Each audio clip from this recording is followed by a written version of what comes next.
Hi, my name is Catherine Clark, and I'm the state senator for the 5th Middlesex District, and welcome to Senate Perspectives. Today, I am very proud to have Attorney General Martha Coakley join us to talk about everything that you've been up to, and really to let the people of my district know about the incredible breadth of issues that the Attorney General's office takes on and does for the Commonwealth. So thank you so much for coming on, Martha. Oh, my pleasure. I'm happy to be here, Catherine.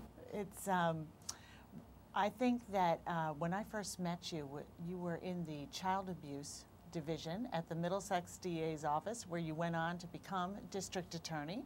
I believe the first woman district attorney from Middlesex. Middlesex County, that's right. Yeah, and then, as we all know, became the first woman attorney general in Massachusetts, and it has been so exciting to watch your career and the work you've done at the Attorney General's. And I know that I am biased in this opinion, but I really feel that you are the best Attorney General we have in the country. And just with everything you've taken on since you've come on with, starting with ID theft, consumer issues, the foreclosure, cyberbullying, every sort of headline issue you've tackled on.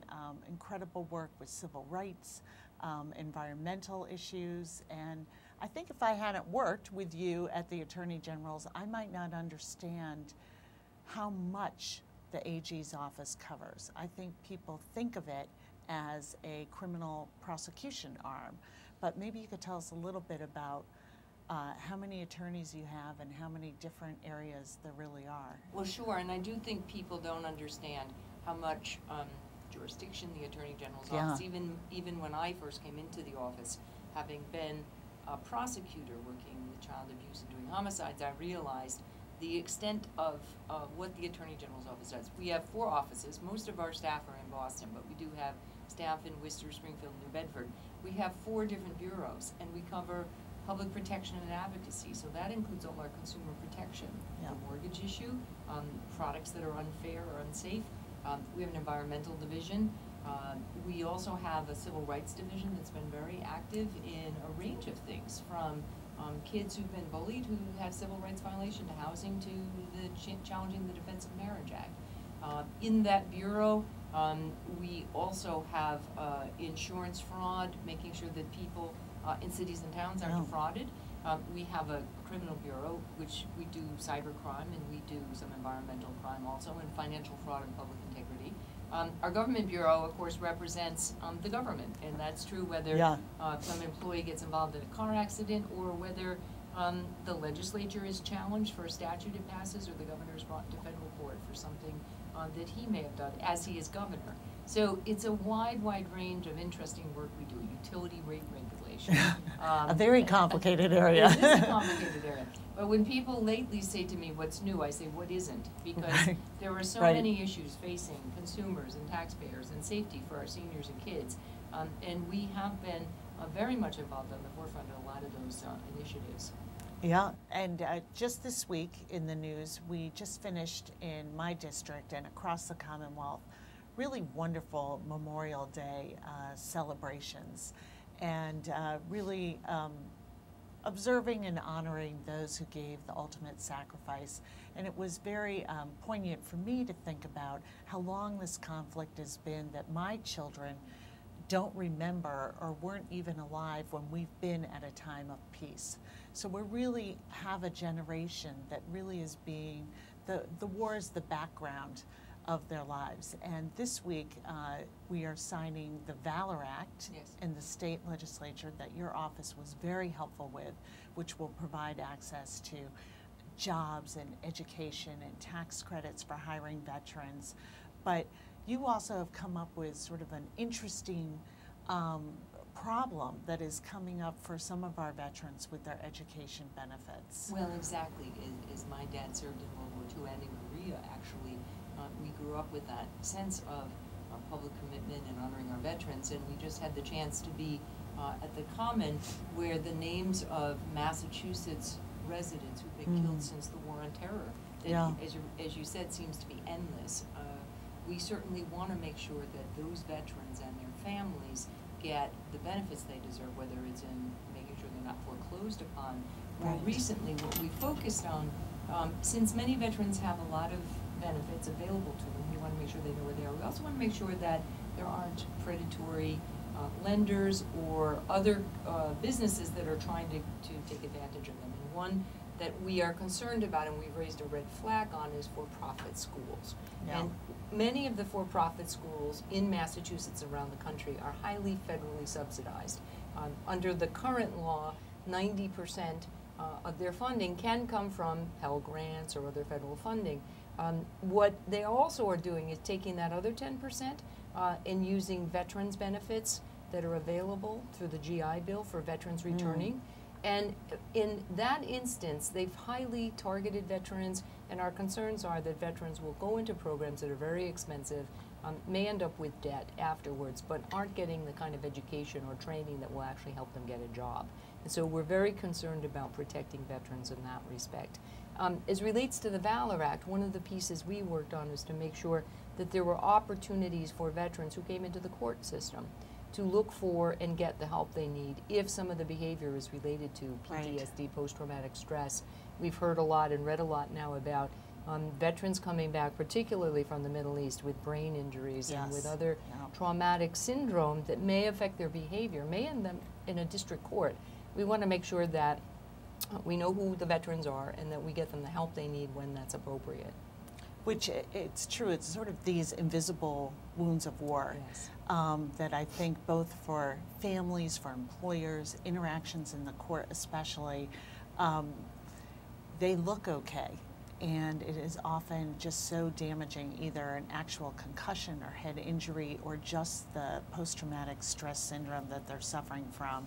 And it really, I think you've really focused in on an issue that can be so helpful, because we see a cycle of interaction with the court, problems with emotional outbursts that can lead to violent acts, and really having I just ran the home base program run for veterans to raise money for head injury, and one of the veterans who spoke at the beginning talked about how he ended up in the courts in Boston, which was so far from where he would have been, but he just overreacted to a police situation and ended up, and it's that kind of intervention that you've been pushing for in the Valor Act that can help him. And you know, he was able to access, but it shouldn't sort of be a hit or miss prospect for we should make veterans. it more comprehensive. And in fact, I was with the Lieutenant Governor this week before Veterans Day too, because there is a new website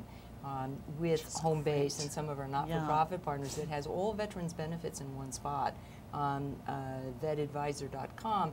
And we are concerned, for instance, about increased suicides among veterans, both in the service and when they come home. Some of the same issues, post-traumatic stress, the kinds of things that we're starting to understand come about from many of the traumatic brain injuries that our veterans have suffered. And so I know that you and the governor and lieutenant governor, all of us want to make sure that the men and women that we ask to go serve overseas or indeed in this country are getting the benefits and the help they need when they return. Yeah. You mentioned foreclosure for veterans, and I know that foreclosure in Massachusetts has been a huge focus of your office, and you were really on the cutting edge, coming together with AGs from across the country to say, we have to do something about this. Really pretty early on in the crisis, I think that you had a very strong response coming from Massachusetts. Where do you see where we are now in this, and what are you working on still around this issue? Well, very quickly, when I became Attorney General, our office was starting to work on foreclosure rescue scams. We started to look at why do we have so many foreclosures, and we brought lawsuits against predatory lenders and against Wall Street, who were giving money to the predatory lenders and then securitizing those loans. Right. Part of our experience taught us that one of the remedies that works the best is for people who can afford it, for a loan that can be saved and should not be foreclosed upon. a loan modification with appropriate principal reduction can keep the person in the home and doesn't cause the bank any financial loss. So we've really been pushing through the legislature for loan modifications, making sure that banks, before they foreclose, do their homework to say it makes sense financially to foreclose. But also with the settlement that you mentioned, Catherine, the states came together and said, if we can get commitments from the 5 largest banks, and they will work with us in our states, cities and towns all over Massachusetts, to try and save the homes that can be saved, that would be unnecessary foreclosures. That's what we're doing right now. We've hired loan mod specialists, and we're working with homeowners one-on-one. So if anyone watching today has a problem or a question and thinks they can be helped, we encourage them to call us. Oh, that's great. Call our office, go on our website. We have someone who will work specifically with you to see if we can do something about a loan that may be a problem for them. And I think sometimes that's what it takes. I know a lot of the constituent work we do in our office is really a call from someone else, from the outside, helping people negotiate through the bureaucracy, whether it's a state agency or a bank.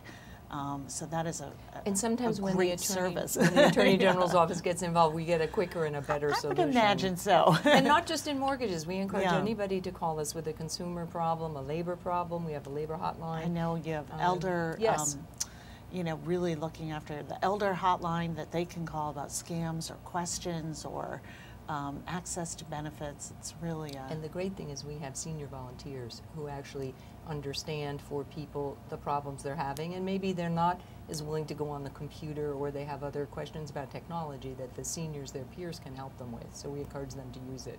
Yeah.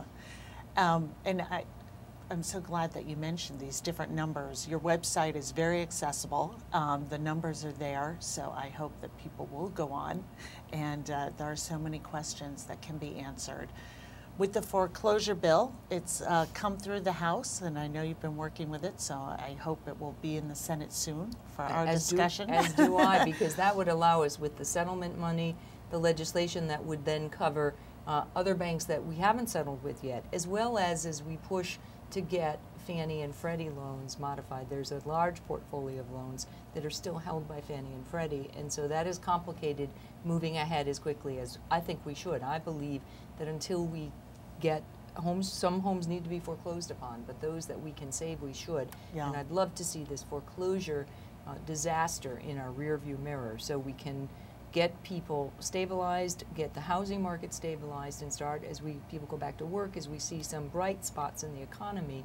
I think Massachusetts can do probably better than some other states, but that's because of leadership like senators like you, others who really care about what are happening in our cities and towns and making sure we move forward.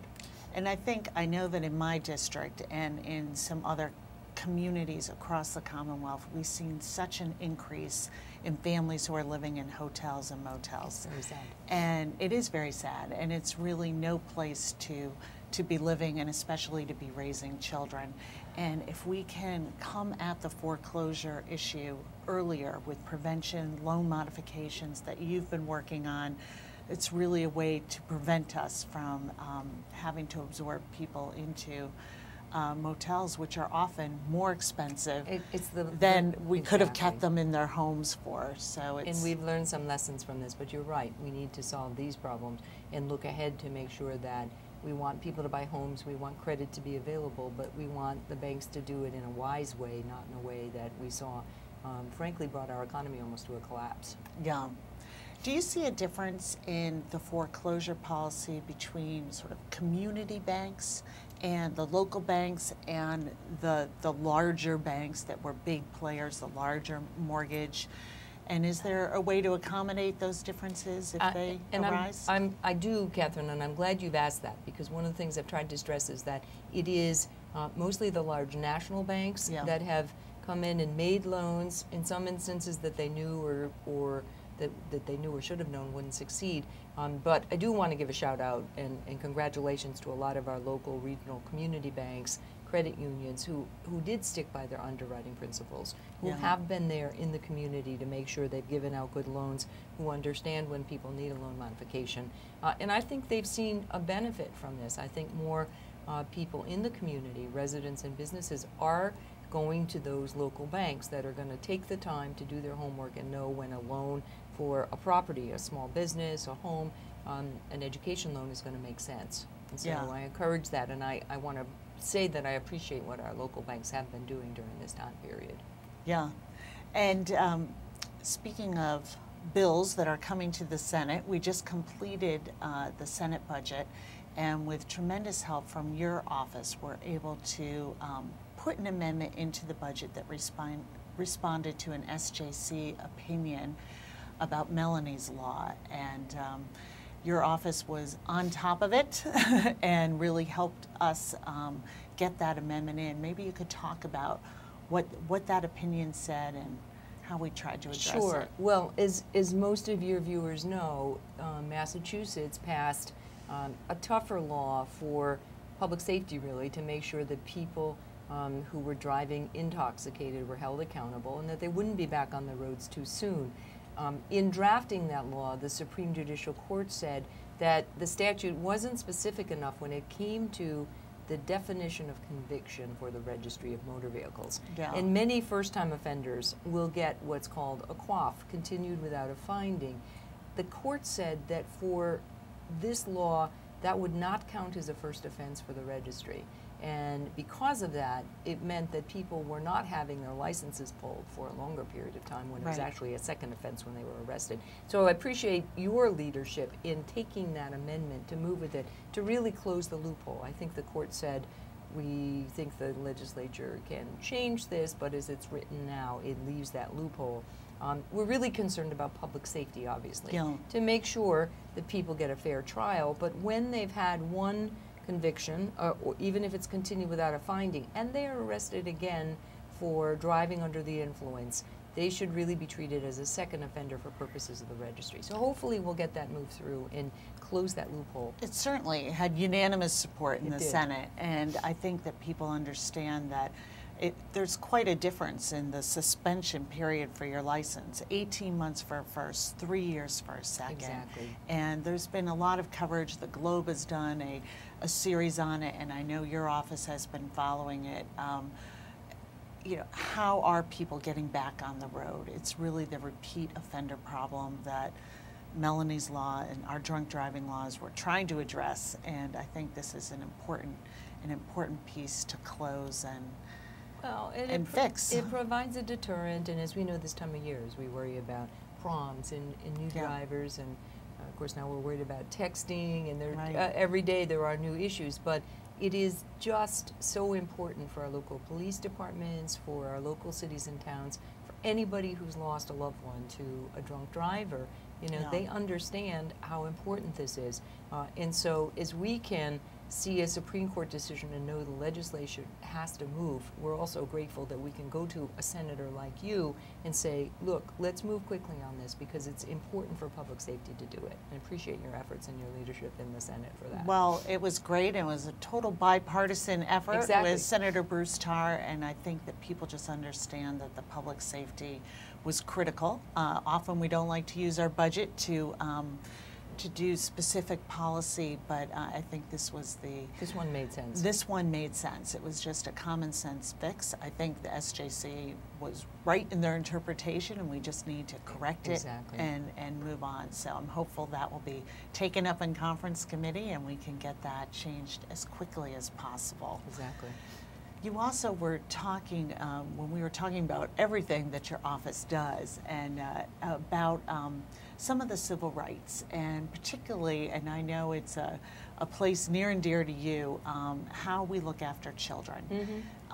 You really led the charge around the bullying legislation that came. Massachusetts is one of the last states to actually enact bullying legislation. Many other states had already done so.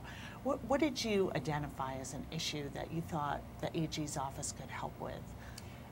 In drafting a law that would really provide protection for kids without pushing everything into the courts, for instance, Yeah. and making sure that we were able to strike the right balance in understanding bullying's been around forever, we're never going to eliminate it, but that there is an increased responsibility for teachers and for parents, particularly with cyberbullying. Yeah. Look, in the old days that you and I remember, you might be bullied in the schoolyard, but you could go home. And you could get away. you could get away, and you could bring your big brother back the next day if right. you wanted to. That's right. But kids know also that this has changed, that kids can 24/7 set up a website or email, put in a chat room, and anonymously focus on a kid, often for no reason other than that they can. And we've seen incredible emotional stress, kids who drop out of school, who school fail, and in 2 instances we've seen suicides of young people. That is not acceptable. Yeah. And the statute itself, I think, gives teachers in schools a framework to say, we're not going to overreact to this, but we have to send the message from the top that bullying of individual kids or groups of kids is not acceptable, and there has to be a mechanism for parents and kids to get relief if kids are targeted, particularly in the cyberbullying. So the legislation passed, and I've been working on a commission with some of the folks who are interested in implementing it to make sure that we don't have unintended consequences, that schools have the resources that they should have. And so far it seems that it's been successful, and I think that it's not perfect, and we're going to watch it to see if there need to be legislative changes. For instance, we have said to the legislature we think there should be reporting. We think there should be certain categories of kids who may be more vulnerable to the effects of bullying. They're more likely to be bullied, and then the impact on them is greater. And frankly, although I have plenty to do, I said to the legislature, I think it would be good to keep this commission in effect through 2014. We would be the one place where educators, Department of Education, parents, district attorneys, police, everybody who is interested in keeping kids safe can come to make sure that the bill is being used effectively. And I think that's, it just struck me as so impressive, actually, the follow-up that you and your office led. So many times we sort of, it's such a long-term push to get a bill through. This one actually was pretty fast as far as legislative action goes, but often then it gets sort of the check off done column, and we don't come back and revisit.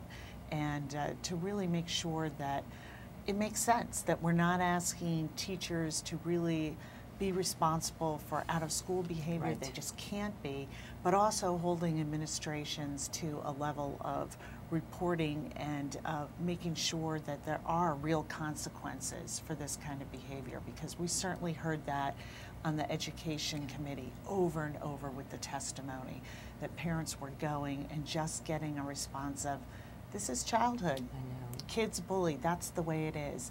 And to a degree, that's true. We all remember that.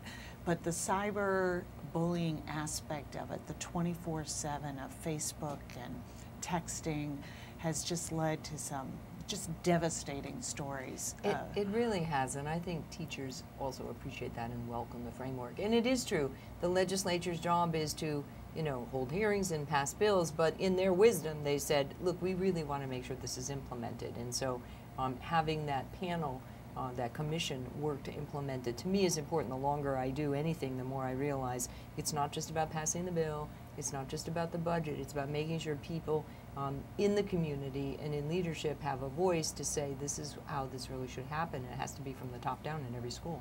Yeah. Another terrific legislative victory that you really helped lead the charge on, along with Senator Montigny and some other people, is the human trafficking. And this is an issue, I think, that people feel isn't really going on in their neighborhoods or maybe in Massachusetts. But I know within my own district, we have had arrests of people and a lot of almost arrests of people for human trafficking. How real is this issue in Massachusetts? Well, I think most people would be surprised to recognize the impact. And I've heard, you know, as former district attorney in Middlesex, I've heard from chiefs saying we have a problem in our town. And people don't see it, or they don't want to see it. It is under the radar, but there are kids in your communities who run away, or who are on the internet, are you know, they go into Harvard Square, they may go to New York City. Those kids are often at risk for being brought into a small or regional trafficking ring, where mostly young women, but sometimes young men, are put on a circuit. They may be using alcohol, they may be using drugs, they may have cut off ties from home, and they are really at risk for being trafficked. And so it is important to have a statute. We were one of 3 states that didn't, and I think all but 1 state now have passed it. And I think when we started, there were many states that didn't have them. I know, but everybody has recognized that this is a problem, whether you're in a big city or you're in a rural area. And we are also working to implement it. We brought some staff in. We're working with a lot of not-for-profits to make sure we provide services for the women, primarily, who are involved in it. And the one big change in the law, besides making trafficking for labor or sex exploitation, sometimes it's both, is the different focus that now we want to go after the people who are buying services and profiting from it, and making sure that the women who have been victimized by and large, often statistics are 90% of women in the life, so to speak, come in under 14.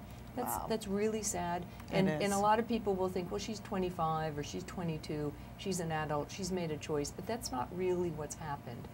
She's been brought in early and finds, she's been isolated. Some of the same things we find in domestic violence cases, that we find in child abuse cases, that we find in organized crime. Right. So all of our skill and experience is going to be brought to bear in implementing this to make sure that our kids are safe, our young people are safe, and that we work on places like Backpage and some of the bulletin boards that really expedite the selling of young people. And as horrible as that sounds, it is in all of our communities, even in Massachusetts.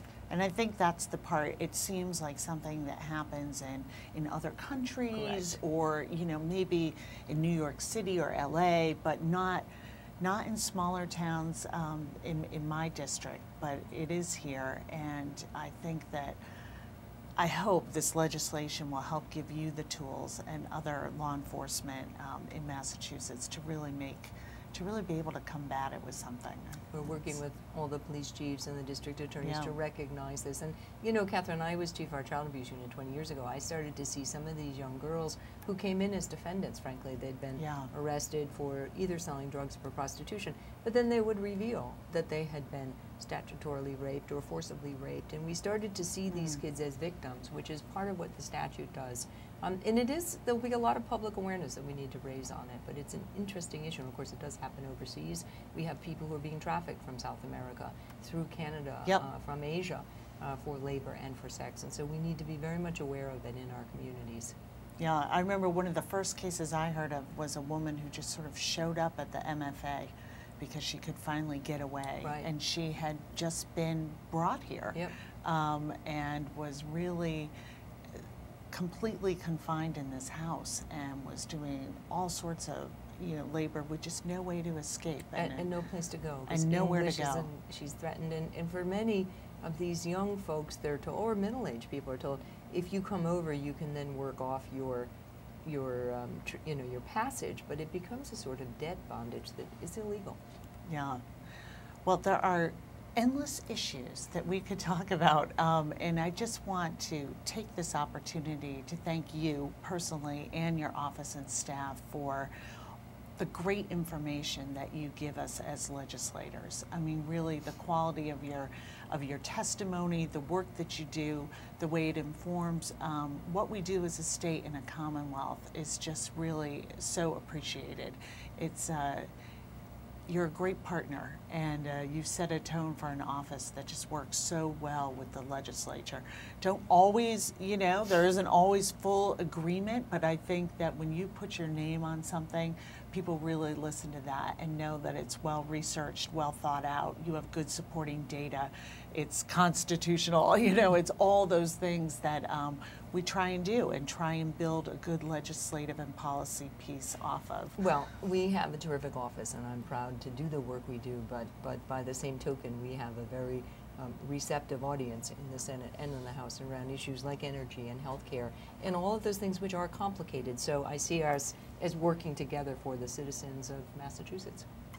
Indeed we do. And just thank you so much for coming on. It is a pleasure to have you, and I appreciate you taking the time. We'll see you again soon. Okay. I'm Catherine Clark. You've been watching Senate Perspectives with Attorney General Martha Coakley. Thank you for joining us.